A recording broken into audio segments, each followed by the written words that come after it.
Welcome back to Reddit Tales by Uncle Sammy. I see you, I appreciate you, and I'm thankful you subscribed and keep showing up. This space is built on your insights. Leave your thoughts and lessons below.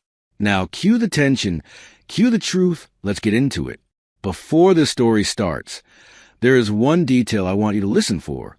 When somebody starts calling your support the bare minimum while treating your boundaries like an inconvenience, that is not ambition. That is entitlement wearing nice clothes. In this one, the warning sign was not the cheating by itself. It was how she slowly rewrote every sacrifice as something she was owed. Pay attention to that shift, because once a person starts talking like your help belongs to them, the breakup is usually already in motion. My name is Malcolm Reed, and the night my girlfriend told me she was leaving me for a real man, I was standing in my own kitchen, holding a paper bag of still warm lemon pepper wings from the carryout she liked on Greenmount. It was late October in Baltimore, the kind of cold that sneaks in off the harbor and makes old windows whisper. I remember that because I had just nudged the thermostat up 1 degree before she walked in. I was thinking about being considerate. She was thinking about ending us. I did not know that yet. I just knew she looked too composed for a Tuesday. I am not the kind of man people notice first. I am 6 feet even, dark-skinned, broad in the shoulders, and I have a face barbers always call serious, even when I am in a good mood. I work as a senior compliance analyst for a hospital network, which means my whole job is noticing patterns other people miss and cleaning up quiet messes before they become lawsuits. I like order. I like receipts. I keep my bills in blue folders and my winter socks rolled together in pairs. My girlfriend, Asha Benton, used to joke that I organized my pantry like I expected an inspection. Before this gets any deeper, tell me in the comments right now, if you were helping build somebody's future, would you see it as love or as a risk? And if stories like this pull you in, make sure you like, share, and subscribe so you do not miss the next one. Asha was the opposite of me in all the ways that looked exciting from the outside. She was warm where I was reserved, quick where I was careful, magnetic a room without trying very hard. She spoke with her whole face. She liked big earrings, little notebooks, and expensive candles she claimed smelled like grown decisions. When we met, she worked in university advancement at Morgan State, and she had this habit of tapping the edge of her coffee cup 3 times before saying something honest. The first time I noticed it, we were at a diner near Charles Village splitting peach cobbler at 1 a.m. We met at my cousin's retirement party from the fire department, of all places. It was in a church fellowship hall in West Baltimore, with folding chairs, baked mac and cheese, and somebody's uncle arguing about the Ravens near the punch bowl. I had gone because my mother said family matters were not optional. Asha had gone because she knew my cousin's wife through a sorority service event. She was wearing a rust-colored dress and carrying her heels in one hand by the end of the night. She beat me at spades and laughed when I accused her of bluffing with a face too innocent to trust. We started small. Saturday breakfast at Sip and Bite. Long walks around Druid Hill Park when the weather was decent. Debates over whether old Luther or new R&B made better cooking music.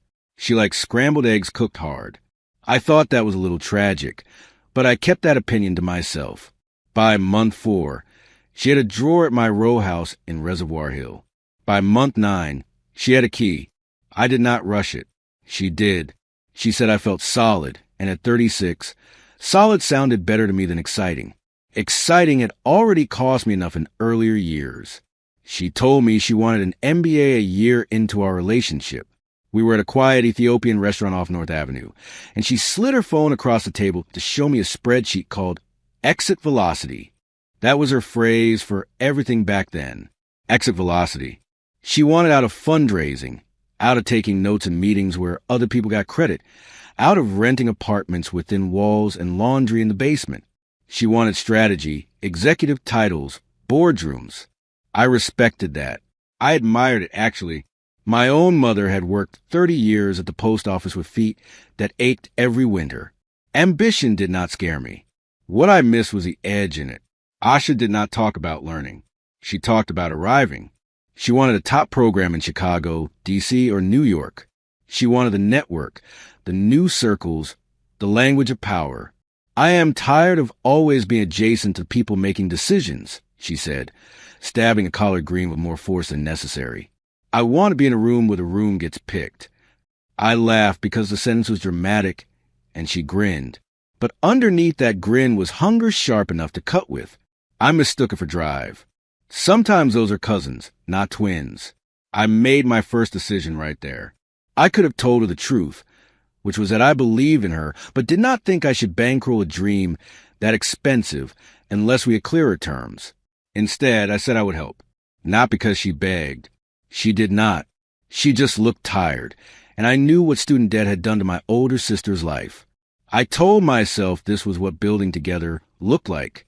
I had savings, no children, a paid-off car. I owned my house. I thought generosity, handled with maturity, made love sturdier. That was my first mistake. I treated support like it could replace clarity. She got into Kellogg. The acceptance email came on a rainy March afternoon, and she screamed so loud in my kitchen that my upstairs smoke detector chirped in protest. We danced on the cracked tile in our socks. I bought Prosecco. She called her mother in Prince George's County and cried. I called my brother and said, "She did it." That night we ate crab cakes from a place too expensive for a Wednesday and talked about Evanston as if it were a chapter already written. She said we were a team. She said nobody had ever believed in her the way I did. I believe that too. Tuition was not the only thing.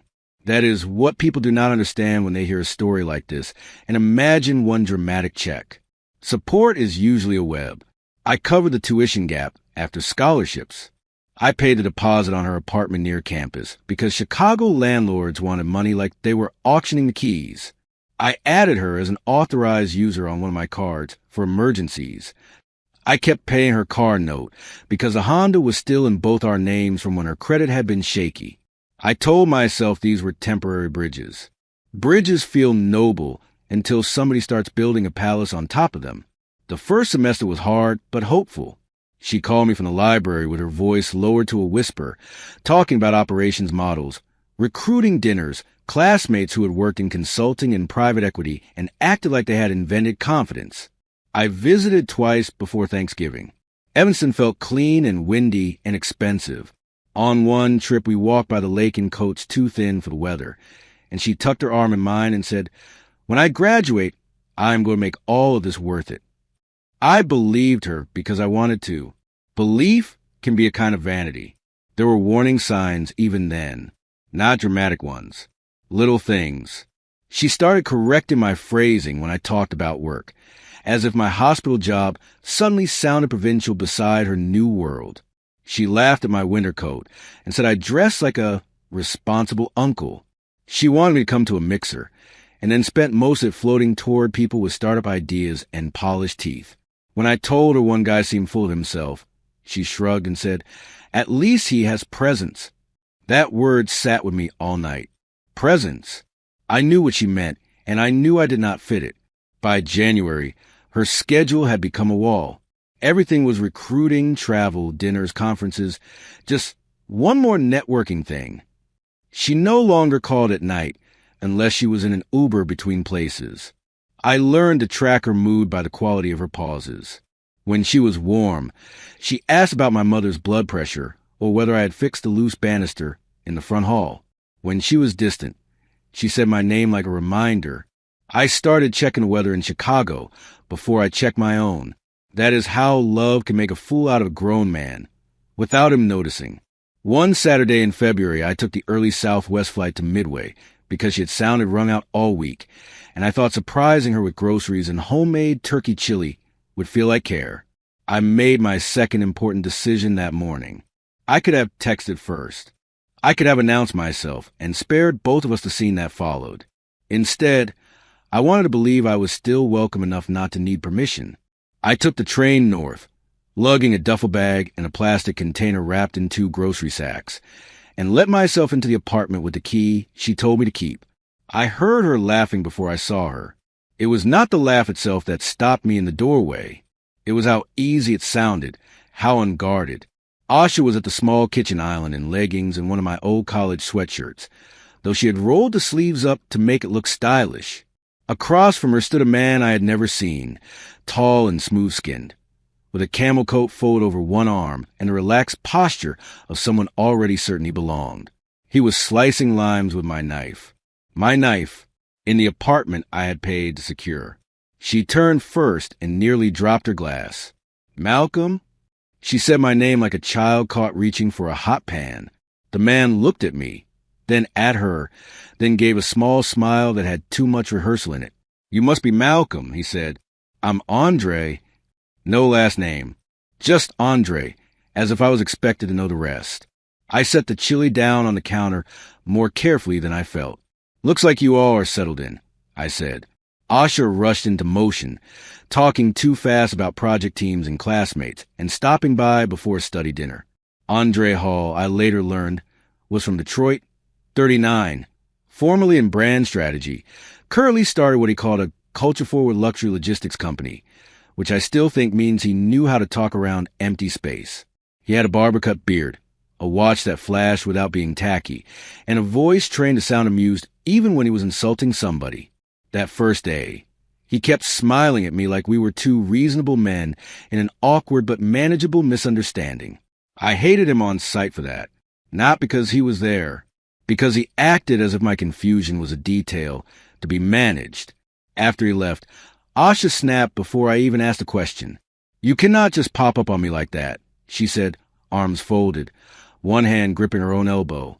"I came to see my girl," I said, "with groceries, with food. That is not the point." It was cold in that apartment, radiator heat humming under the windows, but I felt sweat gather at my temples. I asked who Andre really was. She said he was a classmate, then a collaborator, then someone who actually understands where I am headed. That phrasing sat there between us like a splinter. Where I am headed. I did not accuse her of cheating that day, because the truth is I was not ready to hear either answer. If she denied it, and I believed her, I would look foolish. If she admitted it, I would have to act, and I was not prepared to lose the future I had paid for in installments. So I did what many embarrassed people do. I made myself a little smaller. I told her I should have texted first. I told her I just missed her. She softened enough to hug me, but it felt like hugging somebody at a funeral. Formal, careful, already parting. After that visit, everything turned transactional. She called when she needed something practical. A flight, a wire, advice on negotiating summer housing for an internship in New York. She swore was essential. Our old conversations disappeared. No more joking about my aunt's church hats. No more asking me to read over her presentations because she liked how I cut unnecessary words. She still said love you sometimes, but it sounded scheduled, like the dentist reminding me about a cleaning. I started taking longer routes home from work, so I would not walk straight into the choir of my house with all that false hope still buzzing in me. In March, she invited me to a gala in Chicago for Black business students and alumni. I almost said no because I was tired of being introduced as a dependable boyfriend from back home, but I went because part of me still believed showing up mattered. The ballroom was all candlelight and expensive perfume, and men whose shoes looked like they had never seen weather. Asha wore a silver dress with a low back and looked so beautiful it made me angry. Not at her exactly. At myself for still being vulnerable to beauty after everything had already started to rot. I saw the shift in real time that night. It happened in little social edits.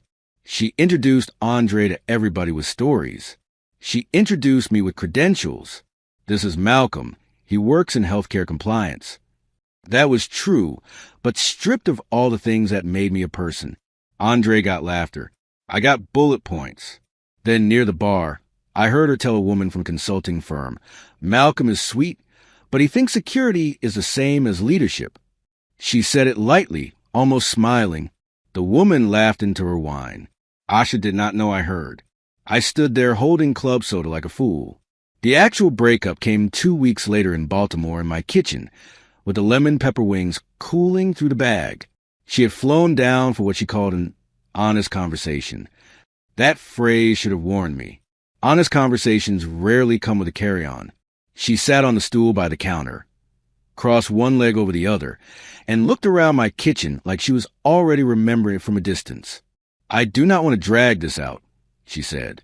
Andre and I are together. She let the sentence settle, watching me absorb it. I asked the only question my pride could manage. Since when? She pressed her lips together. Since February, if you need a date. Need a date? Like I was filling out a form. I leaned against the sink because I suddenly felt too heavy for my own knees. She kept talking, and I remember almost none of it clearly except one sentence because it split my life in half. He moves like a real man, Malcolm. He is not afraid to take up space. That was it. Not cheating. Not even leaving. That phrase, real man, it reached back through every sacrifice and tried to make me smaller. I asked whether she had come for honesty or for cruelty. She rolled her eyes, which I had never seen her do at me before business school. I am trying to be direct, she said. You are kind, but you are comfortable. Andre is building. He thinks bigger. He understands the level I belong on. I laughed one sharp, ugly sound. The level you belong on? She stood then, paced once, and pointed at the house, the kitchen, the blue kettle on the stove, my whole life. This is nice, Malcolm. Stable. Predictable. But I do not want nice anymore.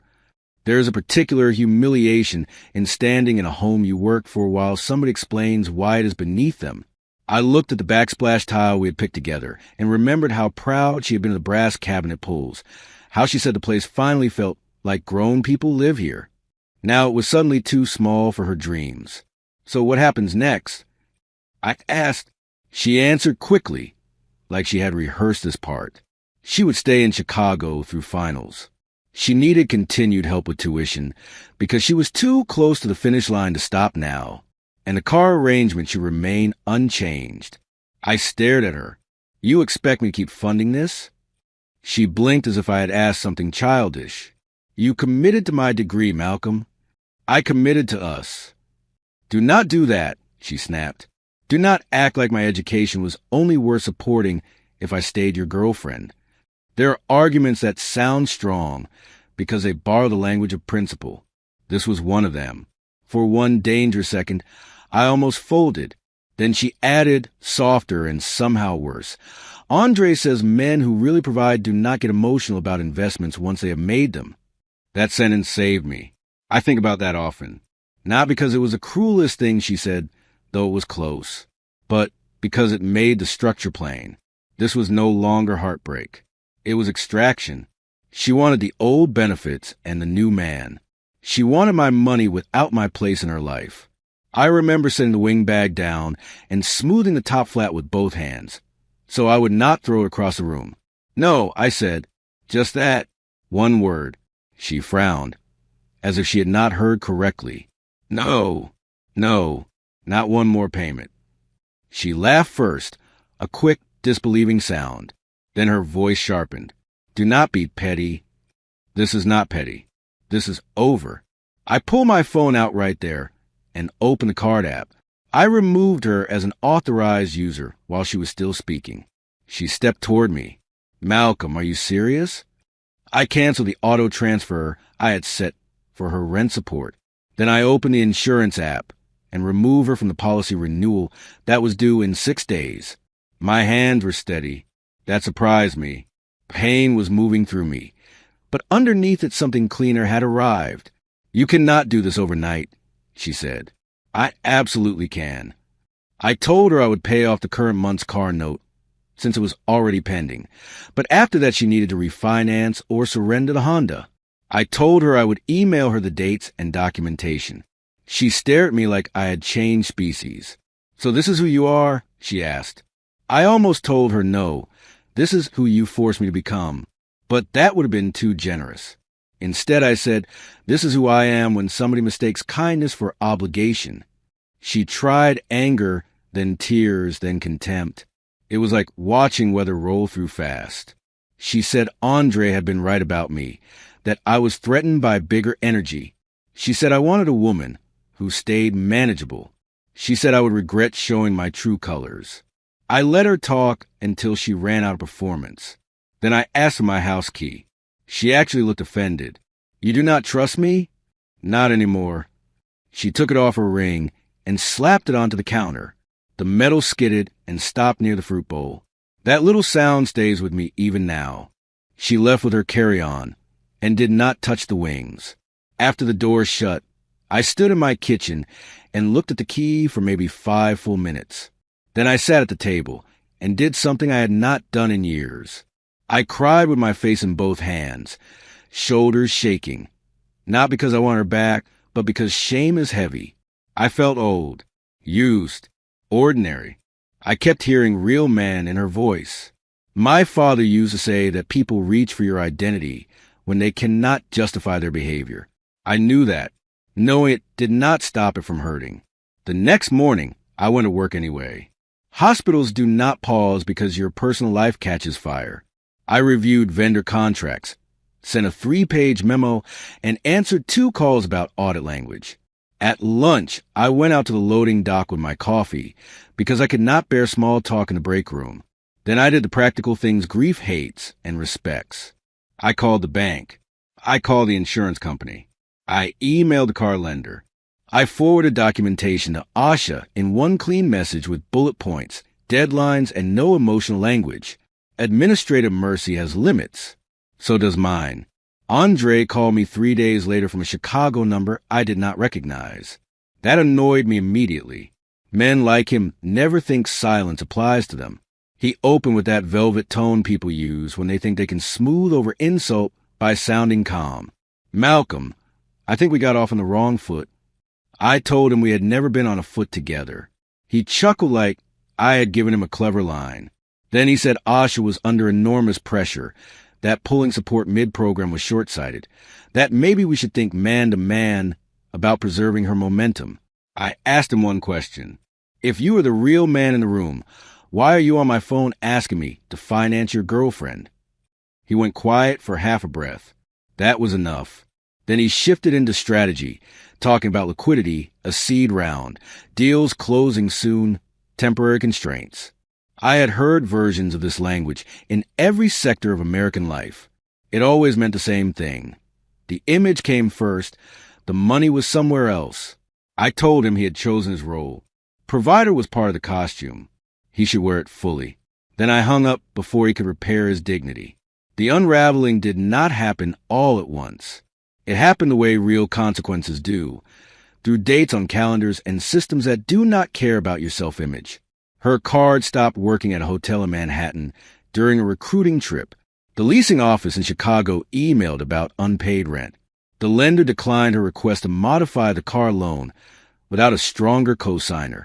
She texted me from different numbers, each message sounding like it had been drafted in a different emotional climate. Angry, pleading, logical, wounded. I read every one and answered only once. Please communicate through email regarding shared financial matters. My mother noticed something was wrong before I told her. Mothers often do.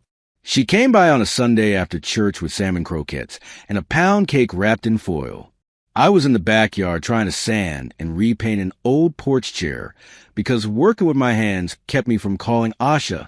My mother stood at the back door in her camel coat and said, "You look like your spirit has a splinter." I laughed in spite of myself. We sat at the kitchen table, and I told her enough for her to understand without making myself relive every insult. She listened without interrupting, except once to ask, "That girl said what?" in a tone so flat it was almost art. When I finished, she sipped her tea and said, "A man is not made by how loudly he enters a room. Usually the loud ones are borrowing furniture from the walls." That was exactly her kind of wisdom. Strange until it settled. Then she said something more practical.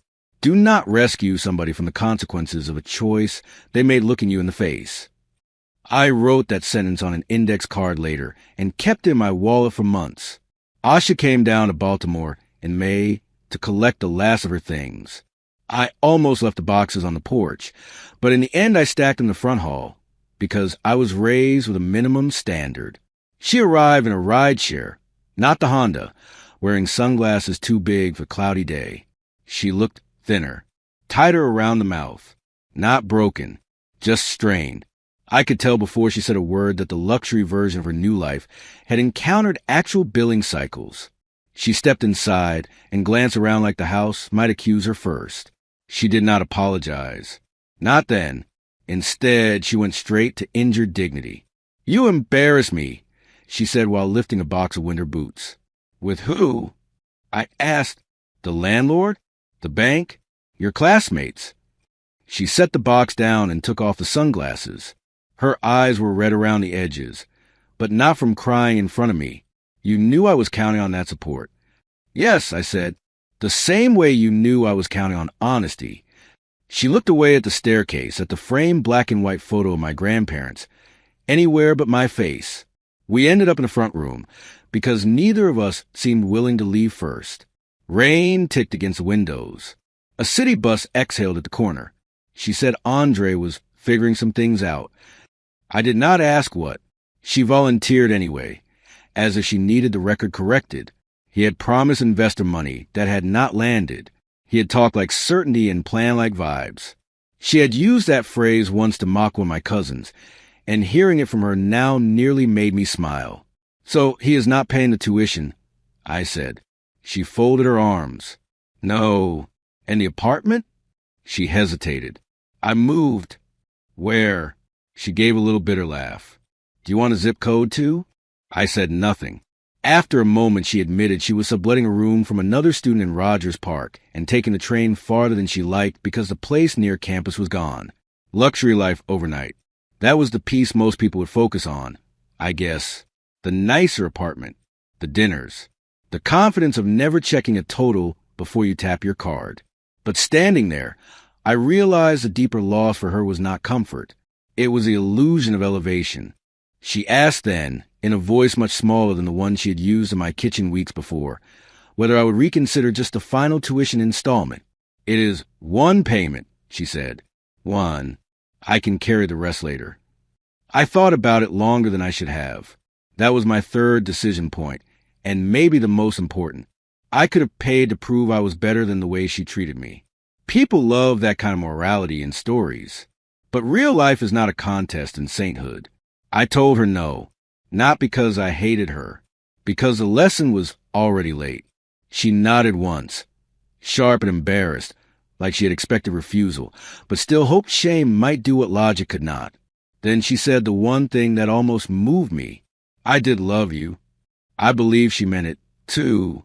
Love just was not the strongest force in her by then. Ambition was. Image was. Restlessness was. I told her I had loved her enough to confuse support with permanence, and that was my fault to fix, not hers. She stood very still at that. The rain picked up. Somewhere down the block a siren went by and faded west. Ordinary city sounds. End of an era soundtrack. After she left with the last box, I changed the front door code and took a long walk through the neighborhood without checking my phone. Kids were playing basketball in a schoolyard with one bent rim. A man outside the corner store was arguing cheerfully about lottery numbers. Somebody had jerk chicken smoking in a drum grill in an alley lot, and the smell drifted all the way to Madison Avenue. It hit me then that I had spent a year funding somebody else's ascent while shrinking my own life around her schedule. That realization hurt worse than the cheating. It made me feel absent from myself. So I started returning, not in some dramatic rebirth way, in ordinary ways. I went back to the Saturday morning barber on Pennsylvania Avenue instead of letting my hairline fend for itself. I joined my friend Terrence for pickup games at the Y, even though my jumper had gone disrespectfully old. I refinished the porch chair. I took my niece to the aquarium because I had missed 2 of her dance recitals during Asha's first semester and needed to stop calling that supportive. Grief gets romanticized when it is really repetitive work. Eat, sleep, move your body. Do not text people who have already answered you. I heard updates through mutual friends and one nosy classmate of hers who reached out after recognizing my name from an old LinkedIn post Asha had once shared. Andre's venture never fully launched. There were branding decks, photo shoots, one-panel discussion, and endless language about disruptive ecosystems. Not much else. He and Asha lasted less than 6 months after I cut off support. I wish I could say that news thrilled me, but by then it mostly felt obvious. Relationships built on borrowed status usually wobble as soon as the bills show up. Fantasy hates invoices. Everybody should know that. Asha emailed me in December, Nearly a year after the first warning signs. No tricks, no emotional bait, just a plain subject line. I owe you an apology. I read it at my dining room table with the Christmas tree lights on and a bowl of gumbo cooling beside me. She wrote that she had confused being admired with being loved and confused being funded with being secure. She wrote that Andre had never actually wanted partnership, only proximity to whatever made him look substantial. She wrote that calling him a real man was a cheap, cruel thing said by somebody high on borrowed language. I did not answer right away. I let the email sit for 3 days because immediate responses had cost me enough already. Then I wrote back 4 sentences. I said I appreciated the apology. I said I hoped she finished a degree on terms she could respect. I said I was no longer interested in revisiting what had happened. And I said I genuinely wished her steadiness, which was harder to offer than happiness, but felt more honest. She replied with 2 words. Understood. Thank you. That was the last direct exchange we had. Sometimes closure sounds like a door clicked gently, not slammed. If this story gave you something real to think about, leave a comment with the biggest lesson you took from Malcolm's experience. Then share, and subscribe for more original relationship drama stories like this one, where loyalty, pride, and consequences all collide. I am 40 now. The blue folders are still in order. The pantry is still arranged like a man expects inspectors. And I do not apologize for that anymore. Last month, sitting in my own kitchen with oxtails on low heat and jazz humming softly from the speaker, I realized I had not thought about real man in weeks. That was how I knew I was finally free. Not because Asha lost a luxury. Not because Andre turned out hollow. But because I stopped measuring myself against an insult built to excuse somebody else's disloyalty. The life I kept was not flashy. It was mine. That turned out to be more than enough. What stays with me in this story is not Malcolm removing the card or asking for the key back. It is the smaller, harder choices afterward. Not rescuing Asha from the consequences she chose. Not letting Andre define manhood over phone. And not paying that final installment just to feel noble. Boundaries usually look cold to people who benefited from you having none. And grief gets clearer once you stop trying to win the breakup and start trying to return to yourself. The end.